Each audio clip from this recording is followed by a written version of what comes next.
And I think by this time, 2010, I wouldn't say I was like a gang member, but I was definitely affiliated. I had a friend who was a gang member, and associating with him over time, I got to know other people through my friend who were gang members, and I think it started off as like just being known to a few people. Then eventually, I've got a few numbers, they've got my number, and there'll be like regular meetups and things like that. So yeah, at this point, I'd say I was quite involved with like gangs. Just to expand on that for American audience then, because in America, like, the gangs jump you in and you've got a position or you're doing this or that. I imagine it's a lot different in London. Yeah, in London, I feel like with America, there's more of an initiation, if that makes sense. For me, I just feel like there were a few incidents I'd gone along to, a few occasions, a few fights where I kind of showed some courage. I didn't run away, and I think people just, that was my kind of way in. Like, look, this guy, like, he's not a street kid, he's not a gangster, but he's just as brave as us, and like he's always there for support, and we can rely on him to come and like back us if needed. So I think that was my kind of ticket in, if that makes sense. Yeah. Yeah.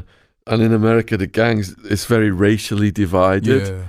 So how does that work in London? In London, I wouldn't really say the gangs are racially divided, but a lot of the gangs are kind of formed within like the black communities. Like, there are other gangs, there are white gangs, there are Albanian gangs, but I feel like where the black gangs in London, they kind of adopt the American kind of style of gangs. So they would have like colours, postcodes. In America, they rep 63rd Street or 54th Street. So in London, it's more like postcode, and we do colours, and like rap's a big influence in gang culture. Yeah, so I think London gangs kind of mirror American gangs. Yeah.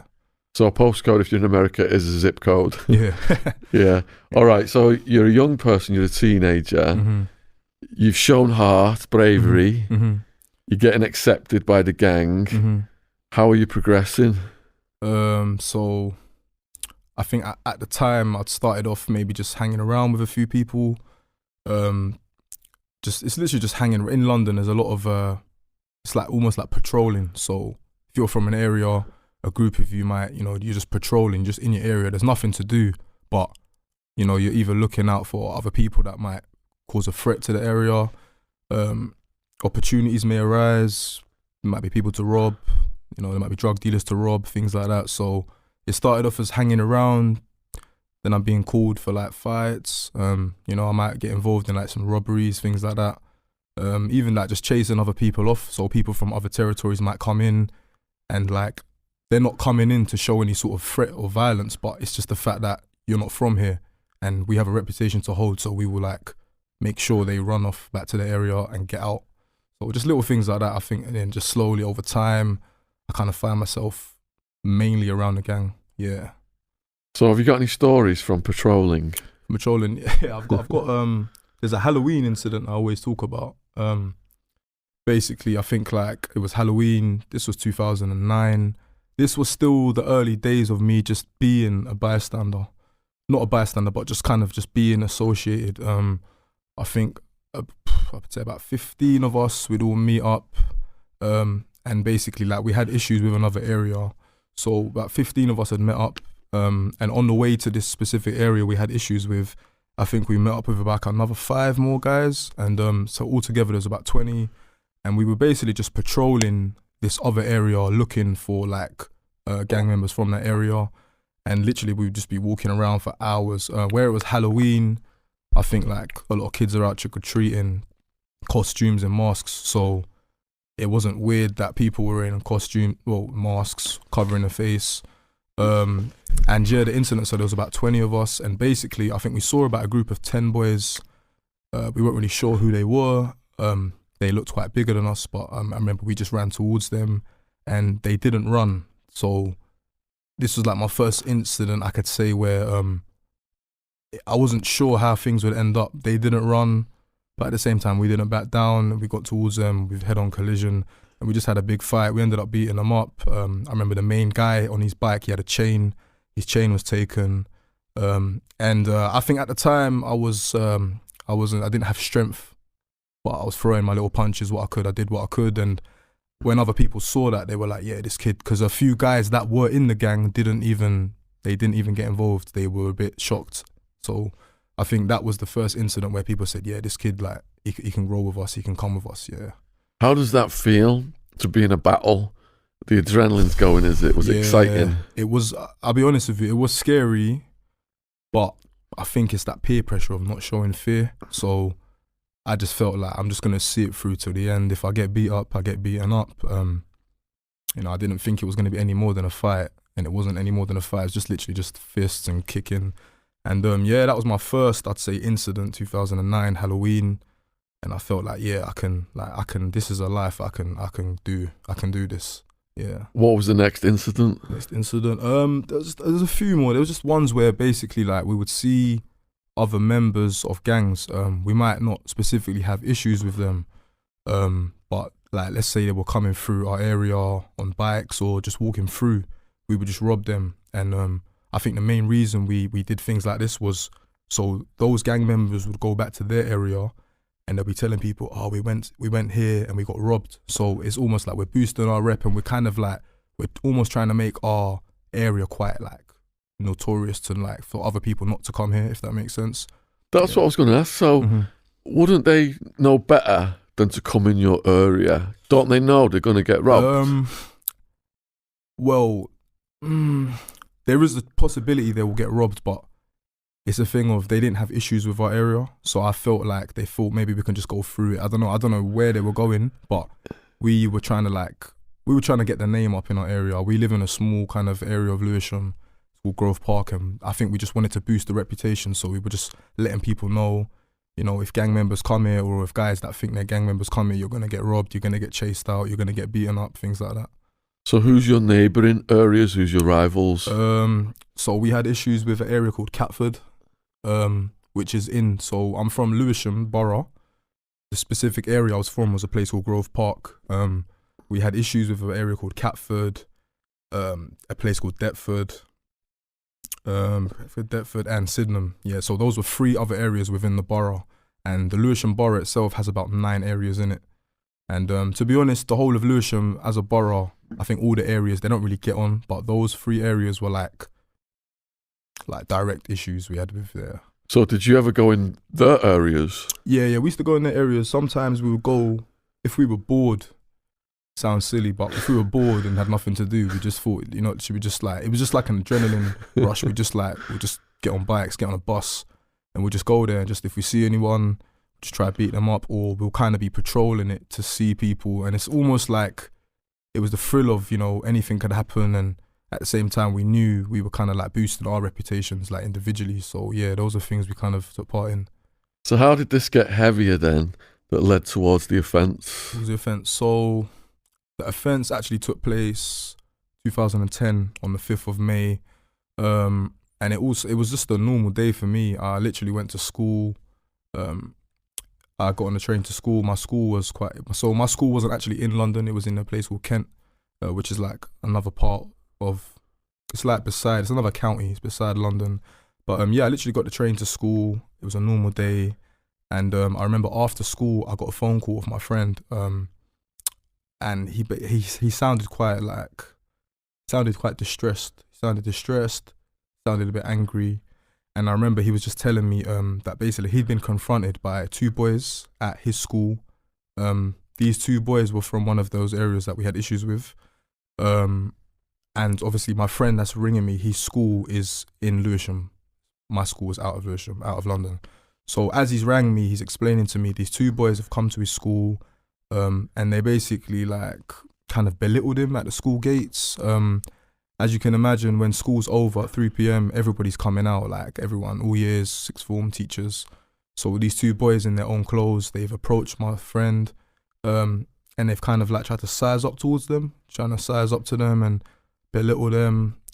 I can't remember the exact words that were used, but they were basically trying to belittle them in front of everyone, just embarrass them. So yeah, my friends rang me and he said this has happened, and And immediately I felt pissed. I felt angry. I felt like, oh, who are these guys? Especially because they're from the other area that we don't get along with. So my friend was just like, yeah, I feel like we need to go back. We need to go do something. And then I was like, yeah, that's fine. That's cool. And I was like, I wanted to like have a fight with those guys as well myself. So I've got the phone call. The phone call's finished. I've left school. I've headed back to London now, back to Lewisham where I'm from. And I've met up with my friend that rang me. He's with another guy, so there's 3 of us. And I'm just asking him what's happened, and he's like, nah, I can't, nah, I feel like a dickhead. Like, I feel like a dickhead. This guy's took me for a dickhead. And yeah, from there, we just kind of agreed that, yeah, we're gonna go there. Literally, we're just gonna go there. Like, we were still in our school uniform. Like, we hadn't gone home. We hadn't got changed. I still had my bag with books in, and I just felt like, yeah, we just go there, because they didn't know we were coming. And we just thought if we go there, like a surprise, you know, we might see one of them at the shops, we could just beat them up, whatever. So there's 3 of us now. Another guy who was quite local to us, who used to hang around with us, he joined us, so now there's 4 of us. I think a few phone calls were made. We were trying to round up a few more people because obviously we were only 15. We were quite young. The 2 boys that approached my friend at the school, they were quite older. They were about 17, 18.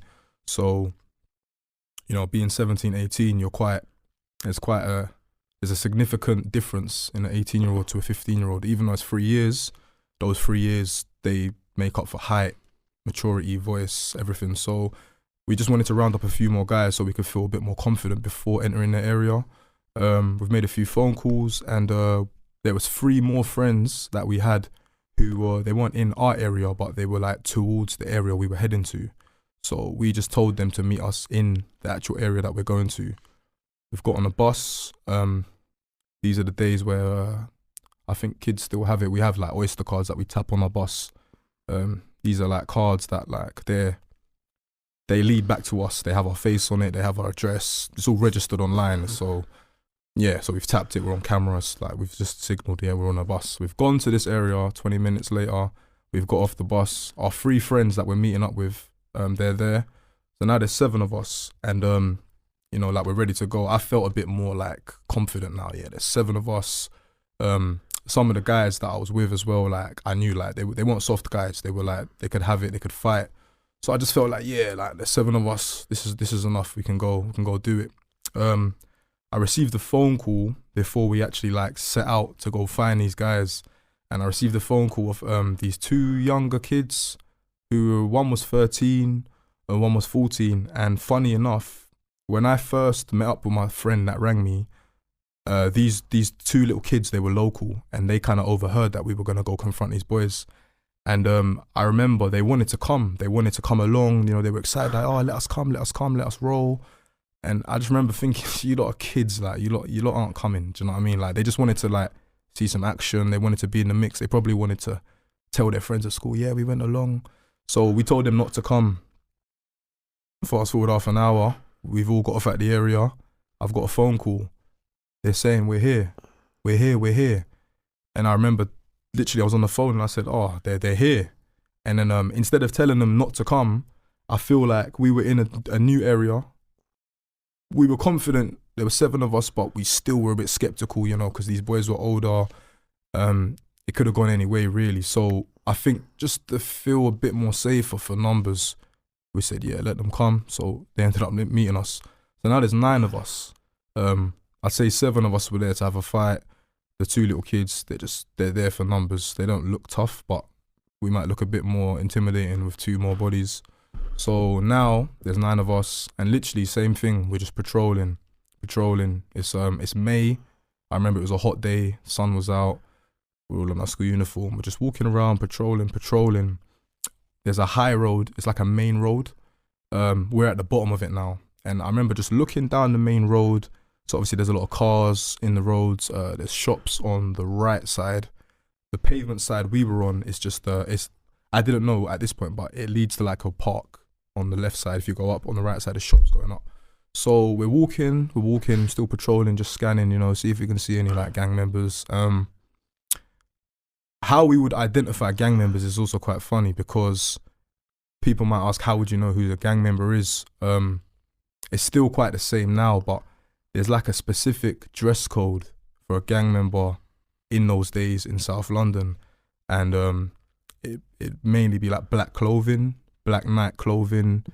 Even though it was a hot day, people are wearing woolly hats. People are wearing, I don't know, like there's like balaclavas, the ones with the holes in the mouth, the eyes, and if you roll them up, you can almost wear it as like a woolly hat. So even though it's a hot summer's day, that was the fashion, you know, wearing massive bomber jackets in the summer just to look, I don't know, just to look intimidating, look tough. So we spotted three guys. I couldn't tell you how old they were, but they just fit this look. They literally fit the look. All black. One of them had the big night coat on, and they all had woolly hats on. So instantly, when we saw them, we just like, something just told us, like, even if that wasn't those guys that confronted my friend, they were gonna get it because they're from here. So as soon as we saw them, my group just started pelting towards them. We just started running. We just started charging towards them. So this road was quite long, by the way. So as we started running, I think those three guys at the shops, they've like looked and they've seen, oh wow, like shit, there's a group running at us. I remember they ran across the road. So we're on the road with the pavement. They're on the other side, quite far ahead. They ran across the road. So we're just running up in a straight line. And where we've kind of got to the point that they ran to and they disappeared to, I remember I've hit it's like a fence, like a metal fence. And I remember getting to the fence, and I remember instantly, it was almost like I ran into a force field. I remember like my whole body just shocked, like stopped. I was like, whoa. And the reason this happened was because as I looked through the fence, I could see those three boys, they were running into a big park, a big field. They were running, but ahead of them was like a massive group. And there was 9 of us in our group, but I just remember this group looked like 2 times of our group, and they all looked like they were quite large. They were big guys. So yeah, I just remember seeing this large group, and I can't lie, that at that moment my body just stopped. I just said, no, like this doesn't look safe anymore. And my body just stopped. But some of my friends had already hopped over the fence. They were already running. And when I stopped, someone that was behind me pushed past me. He'd hopped over the fence.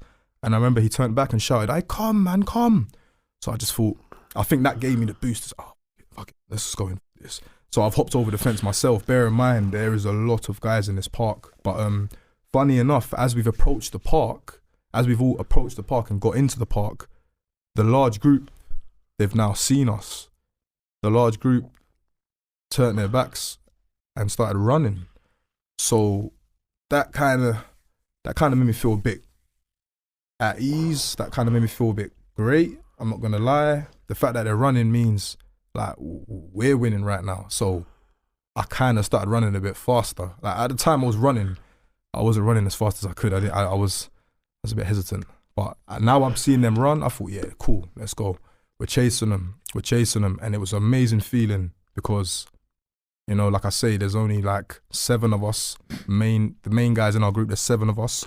We're chasing after this large group of bigger, older kids, and they're literally fleeing. And it was just an amazing feeling because I felt like I was so pissed off with the fact that they confronted my friend at school, and now we're in their area making them run. So it was an amazing feeling. We're running. This park, by the way, is 200 meters long. As we're chasing these guys head on, we're chasing them through.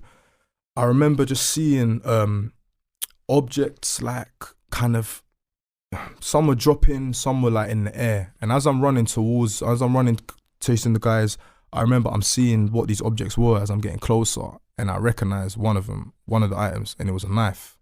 So as I've seen the knife, my brain kind of was a bit like, whoa, they've got knives.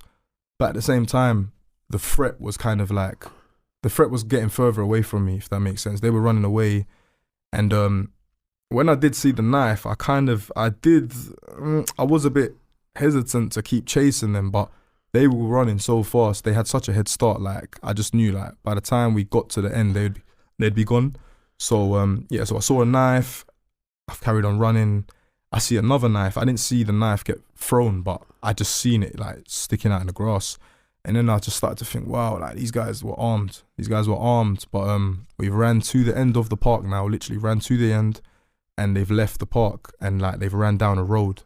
And I remember coming back into the park, and just feeling a sense of relief. I'm looking around, all my friends are like shaking hands, jumping, like, yes, like we've chased them out. Do you know what I mean? Like, we're satisfied. They came to the school, embarrassed my friend. We've gone to their area, we've chased them off. Like, we're satisfied, we feel great. I think we were talking amongst ourselves for like 5 minutes, just making jokes, literally just taking a piss, laughing at them. And yeah, we started to leave the park. So we're at the top end now, and the park's 200 meters long. So slowly, we're not running anymore. We're just walking because, you know, we've won the battle. We've won the little, whatever you want to call it. We're leaving. So we're walking down. I'd say when we got about halfway through the park, about 100 meters in, I heard like a large, I just heard a deep voice. It was like a large shout. He said pussios. I literally remember he shouted, "I pussios." And I just remember thinking, what? Like, so we've all turned, I remember we all just all turned around. And when we turned around, those guys that were there that we chased off the first time, they'd come back. I'd say about half of that group came back, but they weren't, like this time they just looked like they were ready. Like they looked like they were ready for war. I can't lie to you. Like they were literally all spread out in a line. I could see knives this time. Like this time I could see knives in hands. I could see knives. I could see swords. I could see like long objects of wood. I couldn't say if it was a table leg or some sort of broom, but I could see sticks. I even saw a hammer. So I'd say about first time when they all ran off, there was a large group. I'd say about 9 or 10, 8 to 10 came back this time. But this time they were like ready. When I say ready, they weren't scared this time. They came back. They were ready for war. And I just remember thinking, wow, like it went from chasing people, running them down, laughing at them, to literally just being like confronted by a group that were ready for war, whatever you want to call it. And the guy that shouted pussios, I could instantly tell like he was like the leader of this group, because he was like at the front. He was the tallest guy. He looked quite, like he had size on him, quite big. And I was just thinking, wow, like I'll be honest with you, I didn't know what to do, but I just felt like, what's everyone else gonna do? Like I didn't want to show fear. I didn't want to run away. I didn't want to be known as the kid that, you know, when it got too hot in the kitchen, he left. So I just felt like I'm just gonna see where this goes. But anyway, the guy that shouted pussios, he started stepping forward and he started shouting things like, "You lot come here, like you lot think you can come here." Like he was just like literally just shouting loads of things at us. And I remember looking at my friends that I'm with, and like there was a lot of hesitance, I'll be honest, amongst our group. Everyone was a bit like, wow, like it's gonna be left. And I remember the guy that was doing the shouting, I noticed he had a samurai sword in his hand. The samurai sword was it was lengthy. It was like, it wasn't hitting the floor, but he'd had his hand holding it down. It wasn't hitting the floor, but it was long. And at the time, I thought he had two, but I found out later on that he had a sheath. So the sheath is what you put the sword in and you pull it out. But he had the sheath in his hand as if it was another sword. So yeah, now we've been confronted, you know, we chased them off, but they've come back. The guy's shouting at us, he's telling us to come. We didn't want to come. Some guys in my group though are shouting, "You lot come." They didn't want to come. I didn't really want them to come, I'll be honest with you. I didn't want them to come. I didn't want it to get to what it could have got to, do you know what I mean? And then instantly in this moment, I remembered the knives that were discarded by the group earlier. So I remember running backwards a bit, not too far, but it wasn't too far. I could see it because it was such a sunny day. These knives, they were just balanced on grass. So I remember I picked up one of these knives and I had it in my hand. And like instantly when I had the knife, I don't know, I felt a lot safer. I felt like, yeah, like, you know, I've got something now. Like, I know the guy's got a sword, but I just felt like, look, I've got something to protect myself. I felt a lot better. But I remember as well, when I picked up the knife, the main guy with the sword, he saw me pick up the knife and he actually like pointed me out and said, "See you, I'm gonna cut you." And then when he said that, I remember just feeling like, oh, why me? Why me? Why me? Like, why not him? Like, why me? I remember thinking, why me, man? Like, but he saw me. And then that made me kind of think, oh, like I just had to just keep this face on. I just had to keep this I'm not scared. Like, I'm here. You know, no one else is running. I think everyone was scared, but no one was showing they're scared. It's the peer pressure in it, like amongst boys. So there was a lot of back and forth in now. There's a lot of shouting. Guys from my group are saying come. Even I'm saying come, but deep down I don't want them to come. They're saying come. I say this back and forth thing was going on for a good like 5 minutes, but as you can imagine, 5 minutes of shouting is a very long time. It's a very long time. And as all this is going on, by the way, I hadn't noticed at this point, but the park that it happened in was in like slap bang in the middle of this area. There were like tower blocks, like social housing, council housing, in the direction that those guys were standing in. These tower blocks, they go up quite high. And like by now, where there's been a large commotion, a lot of people running around with weapons and shouting, a lot of people were literally just at their windows, like heads out of windows, on the phone to the police, just watching everything as it's unfolding. And eventually after this back and forth of shouting, you guys come, no, you guys come, someone from my group, I remember he had like, I think it was a plank or a table leg, it was something wooden. And I remember he kind of give us this energy boost. He kind of give us the rush that we needed. And I remember he shouted, you man, fuck it. Like, fuck it. He literally said, fuck it. And just started running towards this group on his own. And like immediately, as soon as he started running, everyone started following suit. Me, myself as well, me included. So we all just started running towards this group. Bear in mind, I've still got this knife in my hand, by the way.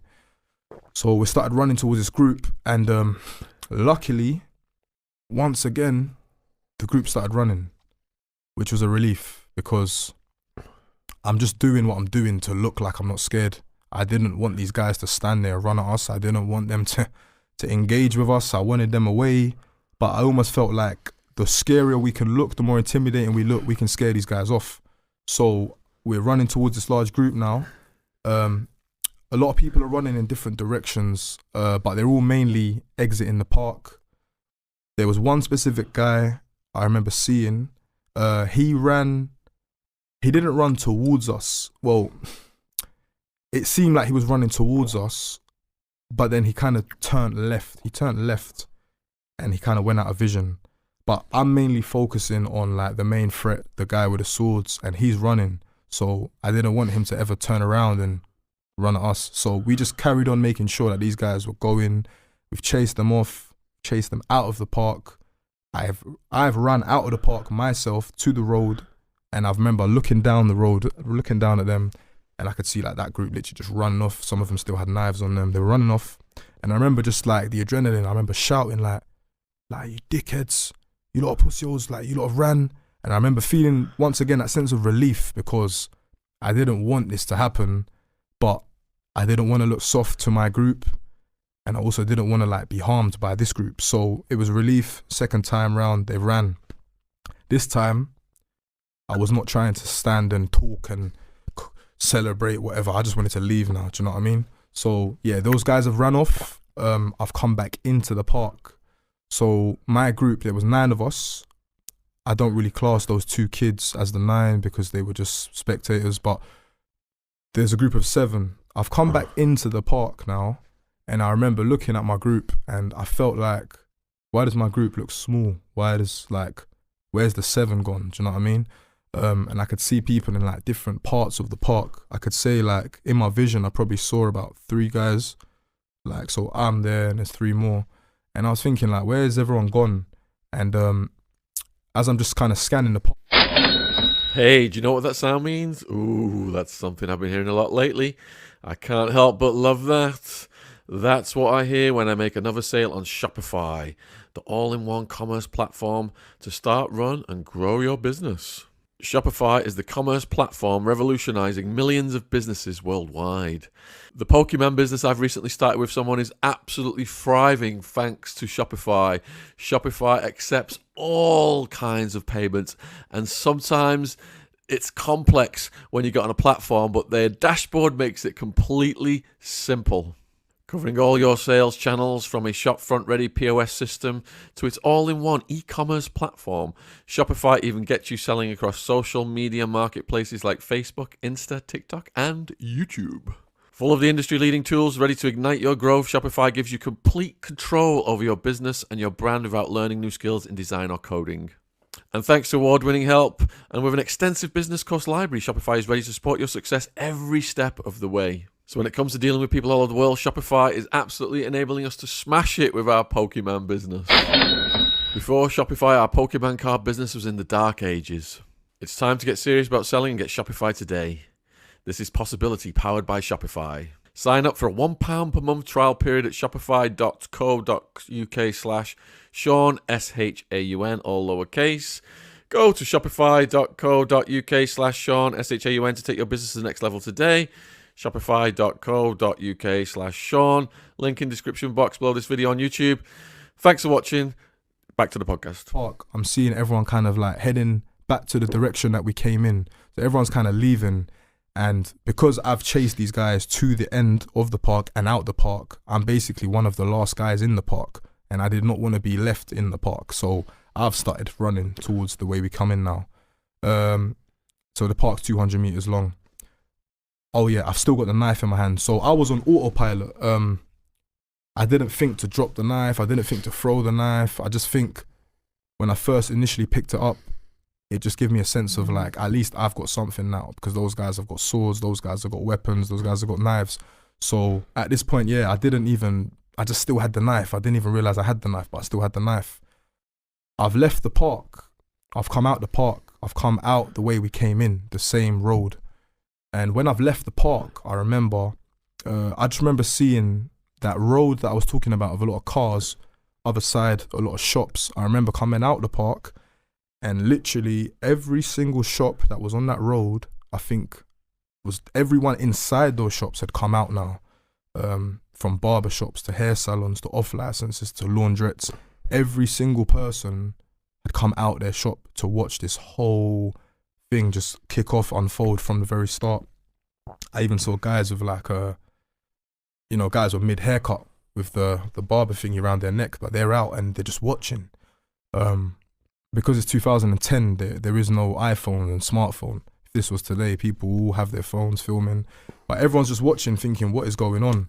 And I remember looking over, thinking, wow, like this is mad. Like everyone's looking at me now. I didn't even register. I still had the knife as well. Everyone's looking at me. I felt like, wow. As I've looked down the roads that we came up from, I could see all my friends. Now I could see all 7 of my friends, but they're all in different parts of the roads. Some are like right at the end, some are a bit further ahead, some are a bit closer to me. And as I started jogging towards my friends on the pavement, I remember seeing that first boy that I told you guys about who had ran in our direction, but he like did like a left turn. And I remember seeing him, but his figure was inside a shop. It was behind a door, like a glass door of a chicken shop. And when I saw him, nothing registered. He didn't seem like he'd been harmed. He didn't seem aggressive. He just looked like he was literally just barricading himself within the shop. I could see he's like leaning onto the door for like, just a bit of leverage in case someone was trying to get in. So I saw him, I think he saw me, and I literally just saw him, and I just carried on like running like towards my friends. My group carried on running to catch up to them.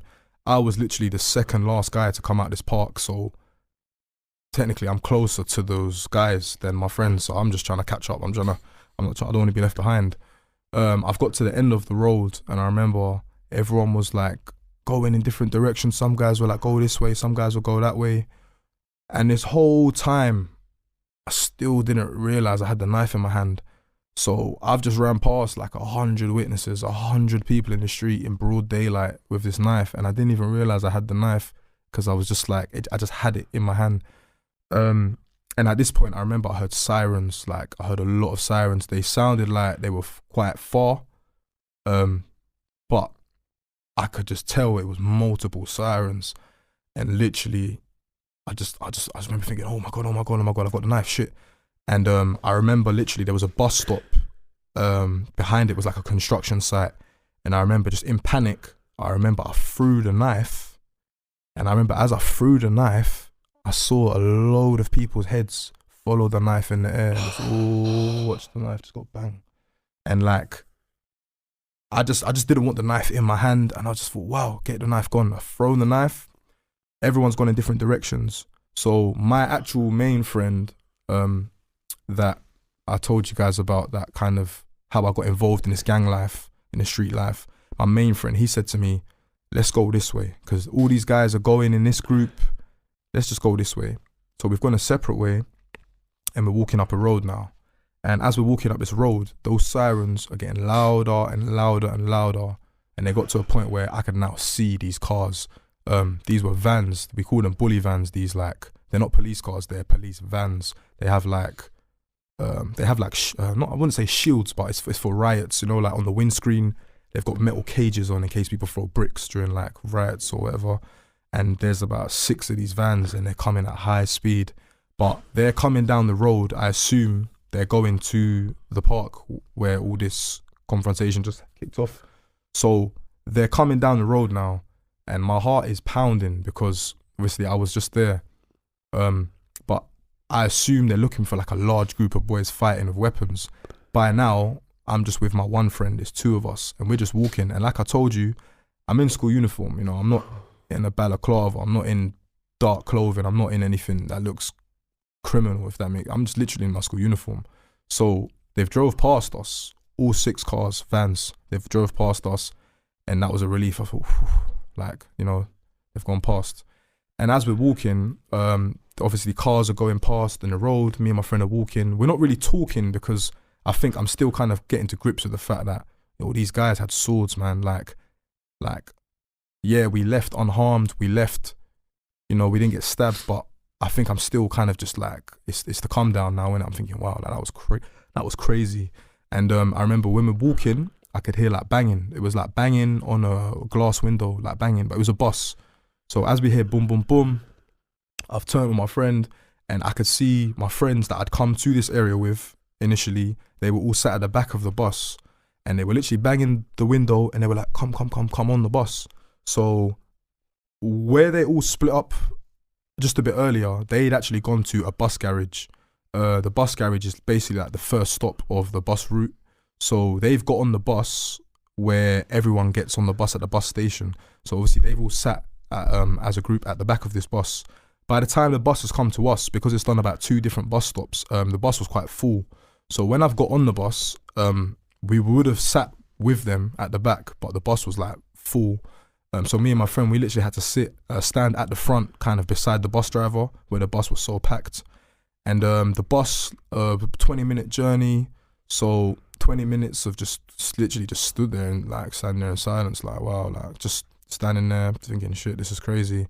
I remember even looking around the bus, I'm seeing like women, I'm seeing kids, I'm seeing men, and I'm almost thinking like, these guys don't even know like what the hell just happened. Like, I was thinking these guys don't even know what could have happened. And the bus has arrived now back at our area, Grove Park. We've got off the bus, and as we've got off the bus, obviously everyone's getting off, other people are getting off. My group of friends that we went there with, they're all coming off the bus too. Everyone's going in different directions. No one's really saying, let's go chicken shop, or let's go here, or let's go.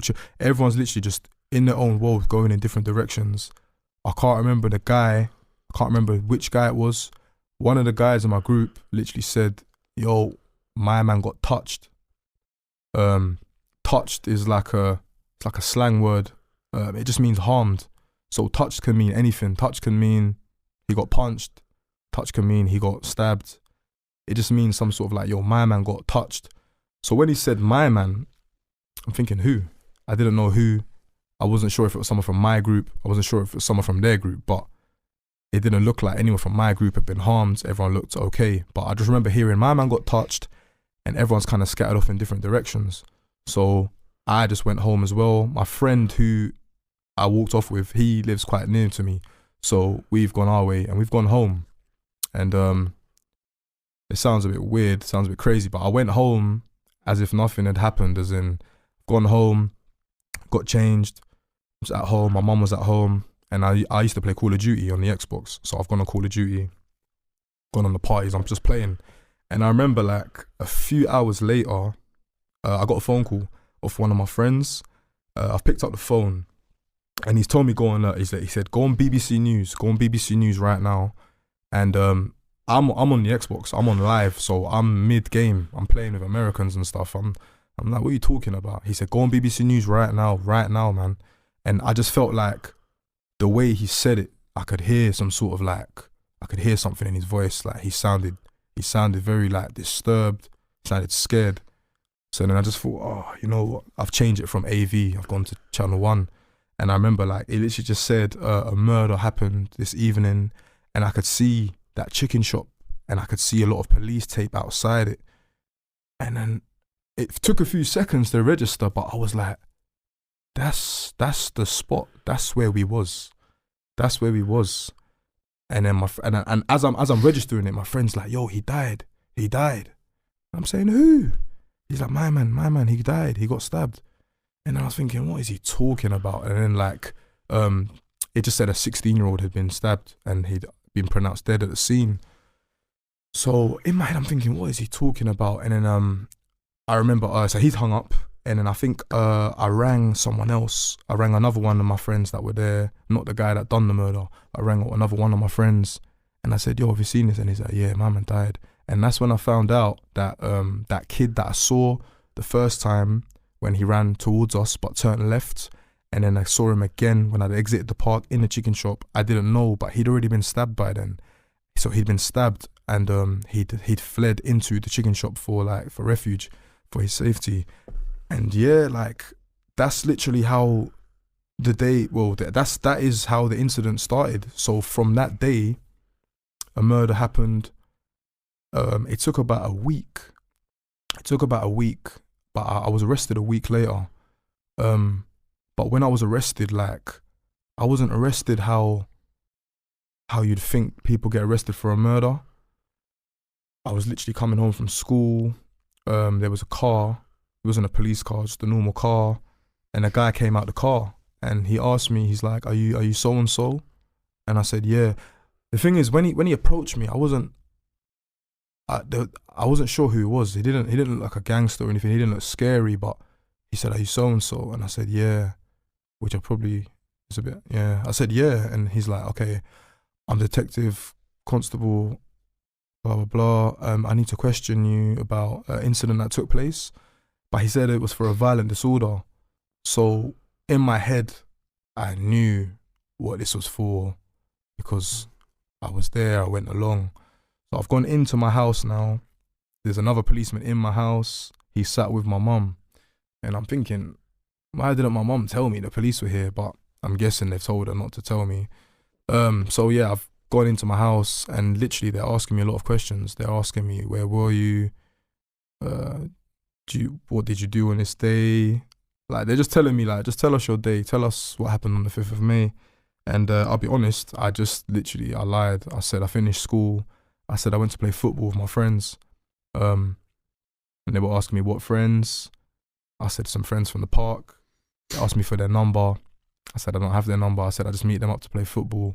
And even though I didn't do the murder, even though I didn't see the murder, I think it kind of frightened me that, you know, like police have come to me over this murder. And I still didn't really understand how they came to me because I didn't do anything. But then that takes it back to the Oyster cards. These are the cards that we scanned on the buses. They're registered to us. So we scanned Oyster cards to go there. We scanned Oyster cards to come back. You can clearly see my face on CCTV. So I think after about 30, 40 minutes of questioning, they've now arrested me. But they arrested me for something called violent disorder. I'd never heard of this charge before, but I just felt like violent disorder. It sounds a bit violent, but there was nothing I could do. So I've been arrested now. I've been taken to the police station, Lewisham Police Station. And I remember on the journey there, the police are telling me, they're like, yeah, you haven't done anything wrong. We know you're a good boy. You know, you go to a good school, because I actually go to a grammar school. They were like, we know you go to a good school, you're a good boy, you know, just tell us what happened and you can go home, you'll be fine. You know, you got a good life ahead of you. And when they're telling me all these things, when they're speaking to me, I'm just thinking like, I am a good boy. Yeah, I didn't do anything. You know, let's okay, they want to question me, let's see where this goes. whatever.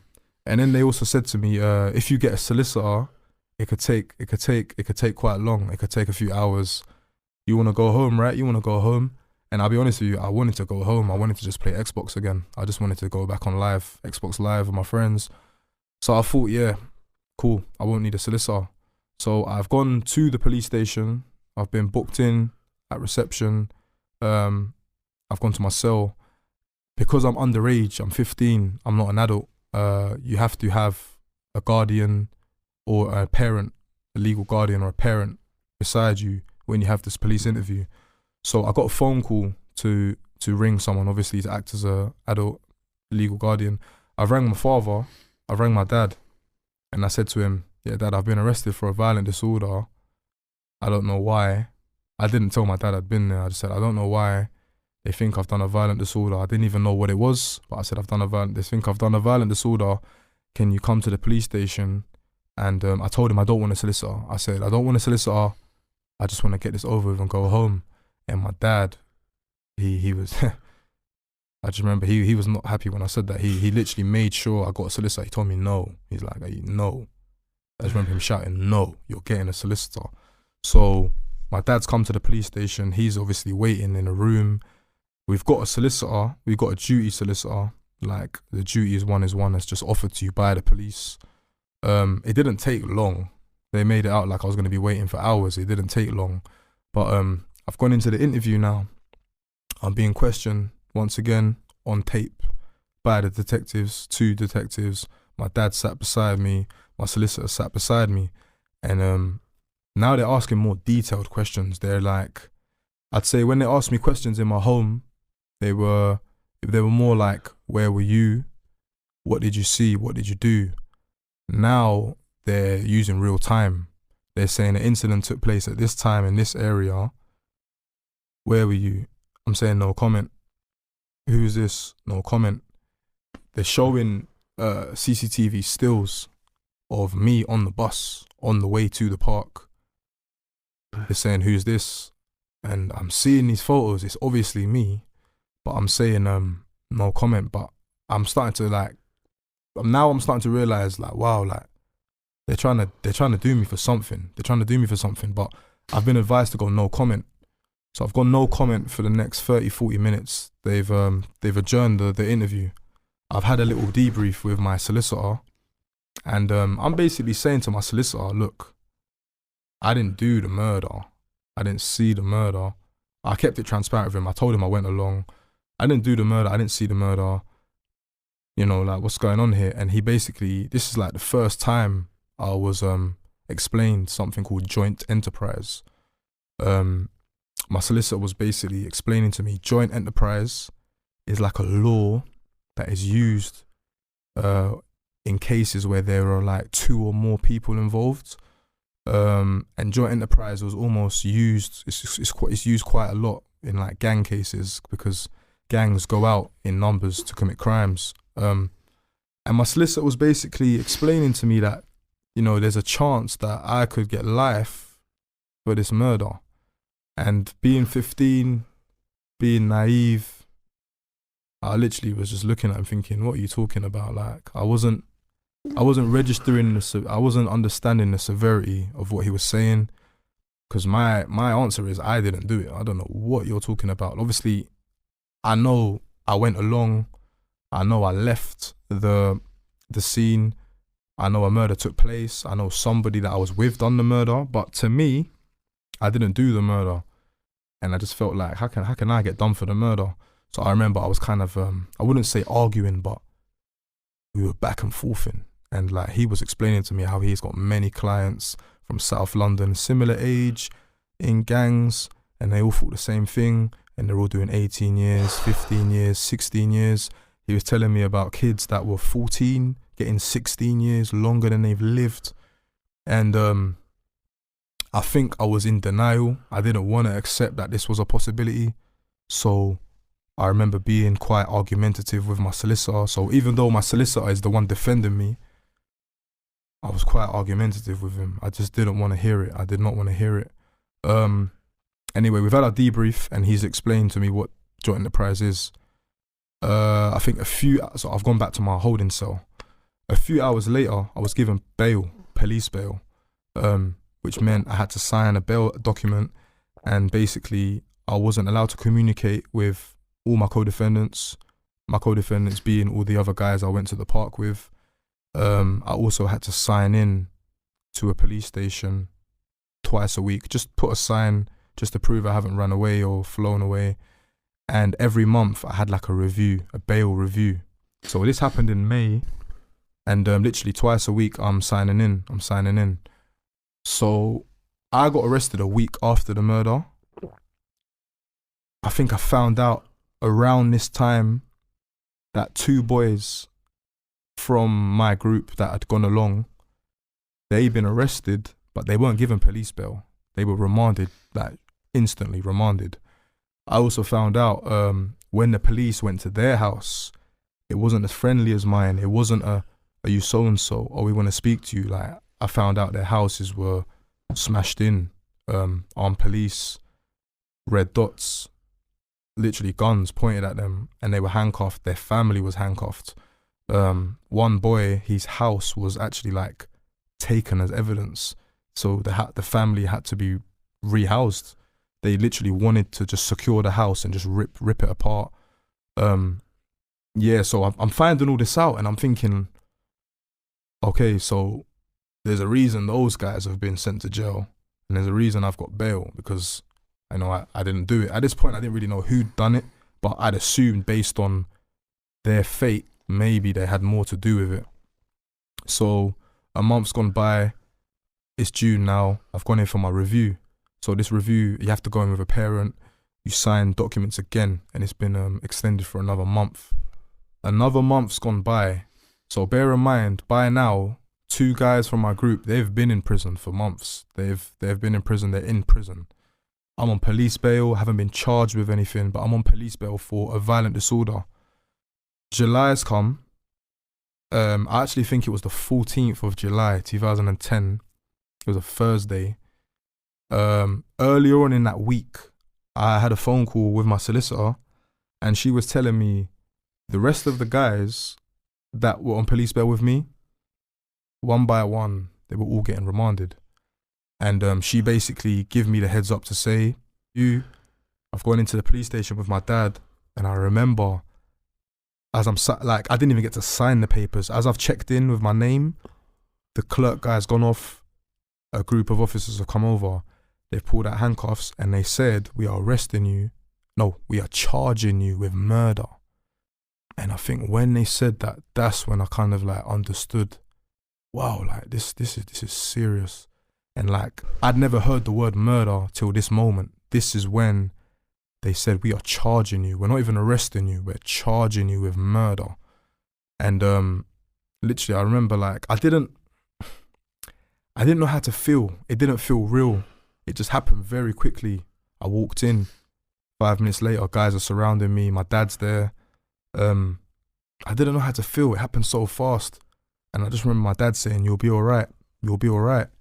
And I got taken away, and I was put in a cell once again. Before I had the interview, the next interview with the police again, I had another debrief from my solicitor. And my solicitor's telling me, he's like, yeah, now all of you guys, all 9 of you have been charged with murder, and all 9 of you are getting remanded. And I said to him, what's remanded? And he basically said, you'll be awaiting trial for murder in prison. And that's when I said, prison? Like, I've never been to prison. I didn't know anything about prison. All I knew was Prison Break. All I knew was prison movies. And they don't look nice. People die. People get thrown over balconies. And I remember thinking, prison? And the funniest thing is, like, he said that to me, and then he left me to it. So I'm just sat in the cell again thinking about prison for like a good 40 minutes. And then I was called in. Now we're doing our interview. They're asking me more questions, but now they've got more like details. They had CCTV stills in the last one. Now they're showing pictures of a knife, the murder weapon with blood on it. I've never seen the murder weapon before, but they're showing me a knife with blood on it. They're saying, have you seen this? I'm saying no comment. They're saying, have you touched this? I'm saying no comment. Then they showed me another photo. This was another knife, but this knife looked like the knife I touched. And that made my heart just sink. I was thinking, oh my God, that literally looked like the knife that I touched. And it was a zoomed in photo of the knife. And then they showed me another another photo on paper, and they said, look, and this photo was where the knife was found, in the little construction skip where I'd thrown the knife. And when I saw the evidence that was like linked to me, I think that's when like I felt like, wow, this could go so wrong. Like, I wasn't sure if they thought I'd committed the murder. I wasn't sure if they thought I was trying to murder someone. But now I realized, this is not a joke. Like, they've got things for me. This is for me. This isn't for anyone else. That knife, I recognized it. I didn't see it for long, but I picked it up, so I remember the color of it. And I just, I had to go no comment. My solicitor advised me go no comment.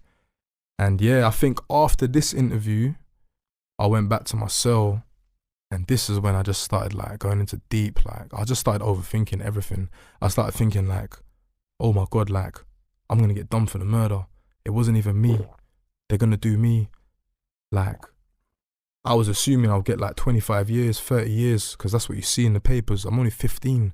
And I'm thinking, I can't do 30 years. I'm 15. I can't do this. And I think I was I hadn't cried yet. You know, that's like, I think I was in such shock. I hadn't cried yet. But I remember just sitting there thinking, oh my God, I was just sweating out. And then, literally a few hours later, I was taken, not a few hours later. I had to spend, I think it was like 1 or 2 nights in a police station. I think I did a night there. And first thing in the morning, the next day, I had to go in front of a judge. I think everyone is eligible to apply for bail. So previously I was given police bail. Now I've been charged for a murder. You can apply for bail. I've gone in front of a judge. The judge, like, it's murder. He didn't even bother explaining himself. Remanded. So instantly I was remanded. I went back to the court cells because I'm in court. This was Southwark Crown Court, not Youth Court, Southwark Crown Court. I'm in the court cells, and this time the cells are like, they're quite dirty. I'm seeing a lot of names, a lot of like nicknames, a lot of postcodes, a lot of areas. So I started to realize, so in jail, I'm going to see guys from North London, West London, East London. I'm seeing like, for example, someone will put their name 2009. So someone wrote this last year, 2006. There's a lot of graffiti. And that's when I realized, in jail, I'm going to see guys from everywhere. And I had like a little microwave meal that they give you, this little like full English breakfast. That's all I had to eat. I couldn't really eat anyway. I just wasn't in a good way. Hadn't showered, hadn't brushed my teeth. And then I think in the afternoon, the jailer unlocked my door and he said to me, you're going now. And I knew where I was going, but I said, where? He said, you're going to prison. And like, it's weird because it's almost like I wanted confirmation, like, am I really going to prison? And you're going to prison. But he said it so calmly, and like, I just like, shit, man. Like, so I've walked out the cell. He's took me to the bus. It's called a Circle bus. These are the buses that transport prisoners to and from court or to prison. They're like big white vans. They've got the black windows. You can't really see. They're tinted. I've gone on the bus, and I remember I was the first one on the bus. I think the bus holds about 4 prisoners. I've sat in the back. They've locked me in, and as I've looked out the tinted window, I could see another prisoner getting escorted on the bus. He looked quite big. So I didn't really look at him because I didn't really want to look at people for too long. I didn't know how people would be. I saw him, looked away. He's come right up to my glass, and when he's looked in, he's recognized me, and he's gone, yo, it's you. Like, I used to be called Serge. That was my nickname, Serge. He's like, yo, Serge, is that you? And when I've looked up, I've realized I recognized him. He was actually from my area. He wasn't on my case, but he was someone from my area. He was in court as well for something else. And when I saw him, I felt like, oh, like, and I asked him, where are you going? And he said, Cookham Wood, HMP Cookham Wood, which is a juvenile prison, 15 to 18-year-olds. And so he was going to the same prison as me. So I said, yeah, I'm going there as well. And from that moment, I felt a lot better. Like, yeah, he was quite big. You know, he'd been in jail for a while. He had muscles. And like, I knew, yeah, I'm just going to hang around with him, man. I'm just going to, wherever he goes, I want to follow him. And then he's been seated. He's been locked in his little cubicle cell in the bus. Another guy's come on. I didn't see this guy. I didn't see this guy through the window, but I just heard like the bus tilt a bit because of the weight of the officer and the prisoner. And then when I've looked, I recognised him. He was from my area as well. He was someone that I'd hung around with a few times. But he said, "Hey Serge, is that you?" And I saw him. I thought, oh my God, yes. But I said, "Where are you going?" He said, "Cookham Wood." I said, yes. So now I know 2 guys. So I've never been to jail. I didn't think I would ever go to jail, but I'm going to jail with 2 guys I know. This guy as well, he's got muscles. I said, yeah, cool. I know 2 guys. I think the bus journey was like nearly 2 hours because it was in Kent, in Rochester. It was quite a long way on the bus. We've got off at Cookham Wood. We've gone through reception. They've give us like a bed pack, give us some like, you get like an induction pack. It's like a squash, chocolate bar, crisps, some sweets, toothbrush, things like that. Because we'd arrived so late, that the core day was over.